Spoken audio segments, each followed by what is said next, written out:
নমস্কার বন্ধুরা, আমার নাম রাজদীপ মুখার্জি। আমি এলাকারই বাসিন্দা।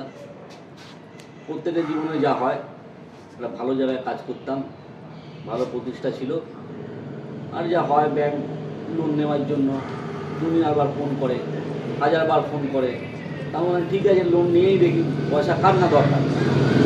তা লোন নিলাম, ইউটিলাইজ করলাম, বেশ ভালোই চলছে, ইএমআইও দিয়ে যাচ্ছি, কোনো সমস্যা হচ্ছে না। আবার অন্য ব্যাংক থেকে ফোন আসছে। তো কিছু রিকোয়ারমেন্ট আমার ছিল, আমি নিয়েছিলাম, ভালো করে দিচ্ছিলাম। এই করতে করতে হঠাৎ দেখি আমি ব্যাংকের লোনের চক্র বয়ে পড়ে গেছি। সেটা কীরকম? মানে দেখা যাচ্ছে যে যা ইনকাম করছি আমি, তার থেকে বেশিরভাগই লোনে চলে যাচ্ছে। কিছুতে সংসারও সামলাতে পারছি না, লোন রিপেমেন্ট ভালো করে হচ্ছে না, যেরকম ব্যতিব্যস্ত লাইফ হয়ে গেল। ন্যাচারালি কী হলো, কিছু কিছু ব্যাংকের ক্ষেত্রে ইএমআই ড্রপ হয়ে যেতে লাগলো, ইএমআই পেমেন্ট হচ্ছে না, চেকগুলো বাউন্স হতে আরম্ভ করলো। আর তারপরেই ব্যাংকের আসল চেহারা আমি দেখতে পারলাম। কী সেই চেহারা বন্ধুগণ? আপনারা অনেকে নিশ্চয়ই আমার মতো অবস্থায় পড়েছেন, বা বিভিন্ন কাজে বিভিন্ন ব্যাংক থেকে বিভিন্ন কারণে লোন নিয়েছেন। তারাও নিশ্চয়ই জানেন যে ব্যাংক যতক্ষণ পেয়ে যায় কোনো সমস্যা নেই, কিন্তু যেই ব্যাংক পাওয়া বন্ধ হয়ে যায়, তখন তারা নানা রকমভাবে কাস্টমারের ওপর হাবি হওয়ার চেষ্টা করে। সেটা কী চেষ্টা বন্ধুগণ? আমি নিজের ব্যক্তিগত আমার যে ইয়েটা হয়েছে, যে তারা করছে কি, 50 রকম এজেন্সিকে দিয়ে ফোন করাচ্ছে।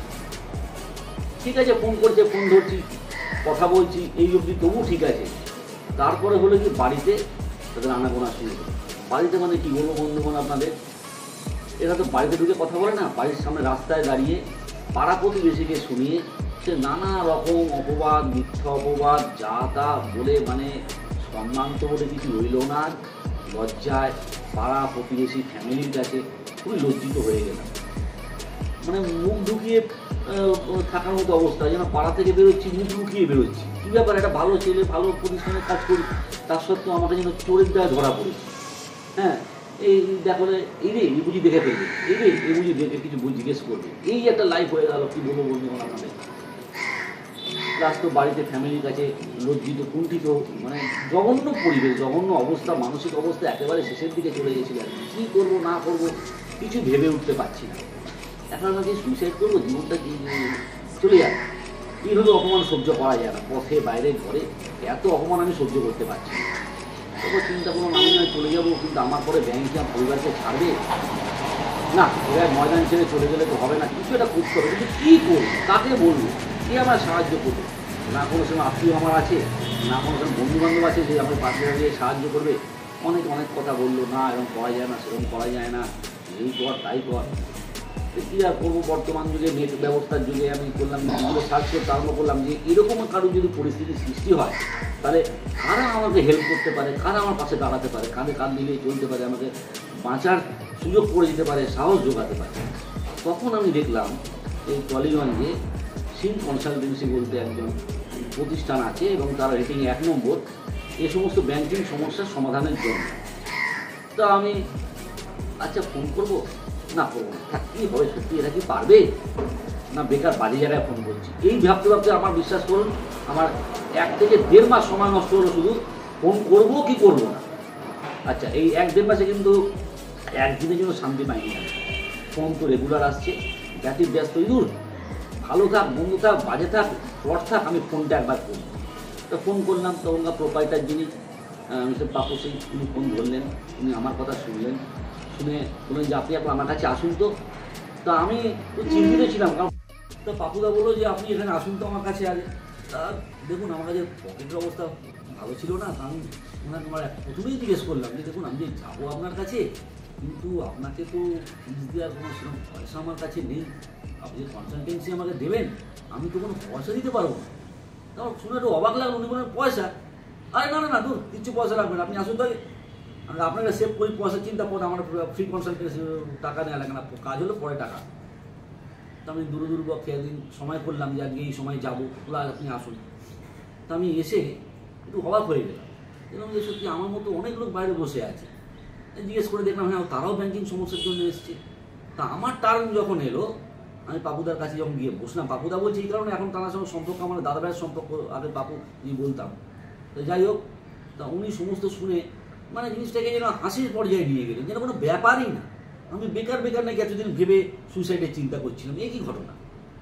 তা উনি যেভাবে আমাকে পথ দেখালেন এবং যেগুলো কথাগুলো বললেন যে যেগুলো মেনে আমায় চলতে হবে বা কী কী করতে হবে, আর সবথেকে বড় কথা যেটা উনি আমাকে মেন সাহসটা যেটা জোগালেন, যে অনেক ভাগ্য করে মানুষ পৃথিবীতে মানুষের জন্য গ্রহণ করে, তাই সামান্য একটা এই জিনিসে সুইসাইড করার মতো একটা অ্যাটেম্প বা একটা ভাবনা চিন্তা মাথায় রাখা একদমই উচিত না। আমরা লড়তে এসেছি, শেষ পর্যন্ত লড়ে যাবো। হ্যাঁ, ব্যাংকের টাকা অবশ্যই নেওয়া হয়েছে, তাকে ফেরত দিতেই আমাদের হবে, কিন্তু তাই না, তার মানে এই না যে ব্যাংক আমাদের ধানে থেকে গলা টিপে টাকা আদায় করবে। তার কতগুলো প্রসেস আছে, তার জন্য কোনো কাস্টমারদের জীবন দেওয়ার কোনো প্রয়োজন নেই। টাকা আমরা দেবো, তারও অন্য প্রসেসে দেবো, আস্তে আস্তে দেবো, কি সেটেলমেন্টে দেবো, অনেক ব্যাপার আছে যেগুলো আমরা সাধারণ কাস্টমার আমরা জানতামই না, এবং না জেনে আমরা বিভিন্ন বাজে সিদ্ধান্ত, অপ্রিয় সিদ্ধান্ত আমরা নিয়ে ফেলি। এবং এইখানেই আমরা আপনাদের কাছে, বন্ধুবান্ধবের কাছে, যারা আমার মতো যারা এই সমস্ত লোনের চক্করে ব্যাংকিং সমস্যায় জড়িয়ে আছেন, তাদের একটাই আমি অনুরোধ করবো, কখনও মাথায় এই সুইসাইডের চিন্তা বা পালিয়ে যাওয়ার চিন্তা এগুলো আদৌ আনবেন। আপনারা সবসময় চেষ্টা করুন, এই যে আমি যে প্রতিষ্ঠানে এসেছি সেই সিম কনসালটেন্সির কাছে একবার অন্তত আপনারা আসুন। যদি চিনতে না পারেন, গুগলে সার্চ করুন, আপনারা নিশ্চয়ই পাবেন।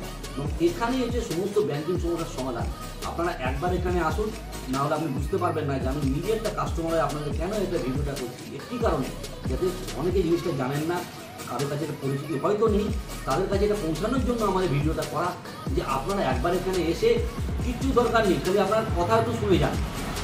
শুনে যদি আপনার মনে হয় যে হ্যাঁ, এরা সত্যি আমার পাশে কাঁধে কাঁধ লাগিয়ে দাঁড়িয়ে আমাকে সাহায্য করতে চায়, আমার পাশে দাঁড়াতে চায়, আমাকে মোটিভেট করতে চাই যে আমি হ্যাঁ বাঁচতে চাই, আমি বাঁচবো, কেন বাঁচবো না, আমি সামান্য লোন নিচ্ছি বলে আমি মারা যাবো, সুইসাইড করবো, একদম না।